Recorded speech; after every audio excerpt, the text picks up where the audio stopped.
Hello friends, बरायबाय Bodo Job Info YouTube चेनेलाव फिन खनसेबाव आसा खालामो नोंथांमोना मोजाङै दंजोबो। Assam Police Commando Battalion नि माखासे गोबां भाइरेल जागासिनो दङ बे नटिसआ नंगौना नङा होननानै आरो फिजिकेल एन्ड एडमिट नोंथांमोना माखासे डिटेल्सखौ नुदों जायनि गेजेराव एडमिटआ दिनै बा गाबोननि गेजेराव फैनांगौ जेब्ला बे नटिसखौ जों नायो मानोना रिलिया स्टार्ट जासिगोन 25 मार्चनिफ्राय उदालगुरियाव बेनिफ्राय हमना ला एप्रिलसिम जागोन।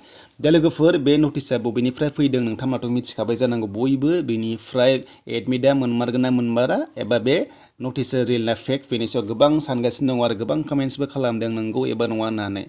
दा नोंथांमोना गिबियावनो फैग्रोदो अफिसियेल वेबसाइट SLPRBआव बे SLPRBआव फैनि जाहोनबो दङ आरो बेयाव मानो दासिमबो पाब्लिश खालामाखै बेनिखौबो नोंथांमोना खायसे मिथिगौ खायसे मिथिया।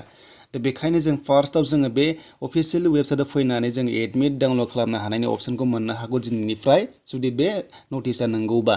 दा बेखायनो बे एडमिटआव क्लिक खालामनाय लोगो लोगोनो दासिमबो बेयाव जेबो आपडेट गैया। डेट मिन्स SLPRBआव जेबो अफिसियेल नटिस ओंखारथ'वाखै आरो जों एडमिटखौ जोङो दिनै फैयोब्ला डाउनलड खालामनो हागोन बेनो जाबाय जोंहा रिलिया जाखासिगोन जेला अब्ला जों बेयाव डाउनलड खालामनो हानायनि अपसनखौ मोनगोन दिनै नङाबा गाबोन। नाथाय साननो गोनाङा बेनो जे बे नटिसआ नंगौना नङा आरो लोगोसे सोरनिफ्राय फैदों बेखौबो जों नायगोन एनालाइज खालामगोन जे बिथांमोना सिगाङाव माखासे नटिस पाब्लिश खालामदोंमोन दा बेफोर गासैबो साक्सेस जादों एबा नंगौमोन। दा बेखायनो नोंथांमोना दसे नेथ'नांगोन बेनो जाबाय अब्लाबो जोंनि बाथ्राया जाबाय नोंथांमोना जेब्लायबो रेडि जानांगौ मानोना आसाम पुलिस कमान्ड' रिलिया थाबैनो जानो गोनांखामोन जेरैहाय जेराव प्रसेसा जोबोर खम अनलि रानिं बेनिफ्राय साइक'मेट्रिकल' दङ एग्जाम गैया बेखायनो थाबबो नोंथांमोना एपइन्टमेन्ट मोननाय जागोन। दा 10 मेनि सिगांनो होगोन होनना बुंदोंमोन एपइन्टमेन्ट दा नोंथांमोना नेथ'नांगोन आरो नोंथांमोना थाबैनो मोननो हागौ बे एपइन्टमेन्ट लेटारखौ। दा जोङो बे फेस टु फेसआव फैनाय लोगो लोगो जोंहा बेफोरबायदि माखासे फेस क्रिएट खालामनाया इजि नङा मानोना बे जाबाय डिपार्टमेन्टआबो आसाम पुलिस। दा बेखायनो बेयाव 5 आसाम पुलिस बेटेलियन मोनसे दङ फेसबुक पेजआव बेयावसो बेखौ रिलिज खालामदों बेखौ रावबो खालामाखै भाइरेल खालामाखै गावसोरनो खालामदों जुदि बे नंगौबा आरो बे जों मेसेजखौ एबा जों नटिफिकेसनखौ जोङो नायनानै मिथिनो हायो एनालाइज खालामनो हायो बे नटिसआ DCPनिफ्राय फैनाय आउट नङा बे जाबाय मेसेजआ ADGPनिफ्रायसो फैदों माने एडिशनेल DCPनिफ्रायसो फैदों अके बे जाबाय DCPनिफ्राय फैयाखै DCPआ पाब्लिश खालामाखै। दा गोबां कमेन्ट्सबो नुदों जे DCPआनो होआखै होननानै नाथाय नंमारगौ होआखै नाथाय बे जाबाय ADGPआसो होनाय जादों बे नटिसखौ आउट खालामदों।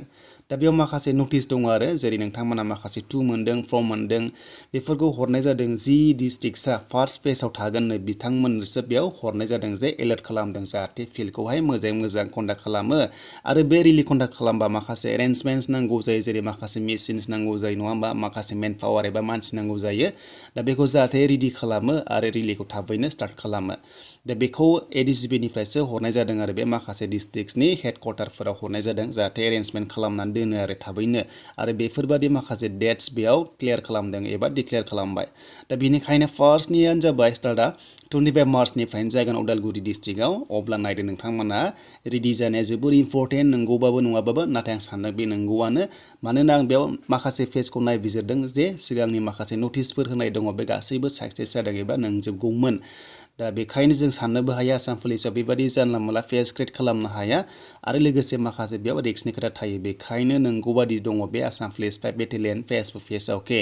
दा नोंथांमोननिया जाबाय अनलि रेडि जानांगौ नोंथांमोना रेडि जानांगौ बेनिफ्राय एडमिट नोंथांमोना दिनै नङाबा गाबोननो डाउनलड खालामनो हानायनि अपसनखौ मोनगोन उदालगुरि हिसाबै बेनिफ्राय गुबुनाबो मोननो हागौ।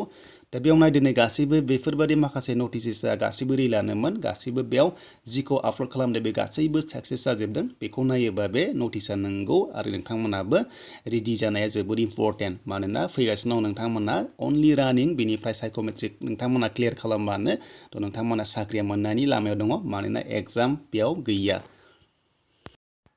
थ' बेनिफ्राय जोबनाया बेफोरबादि नटिसआ सिगांबो आउट जाबाय थादोंमोन बेनि उनावसो SLPRBआव एबा DCPआव टुइट खालामनायखौ जों नुनो मोन्दोंमोन बेखौ नायोबा बे नटिसआ नंनायनि लामायाव दङ।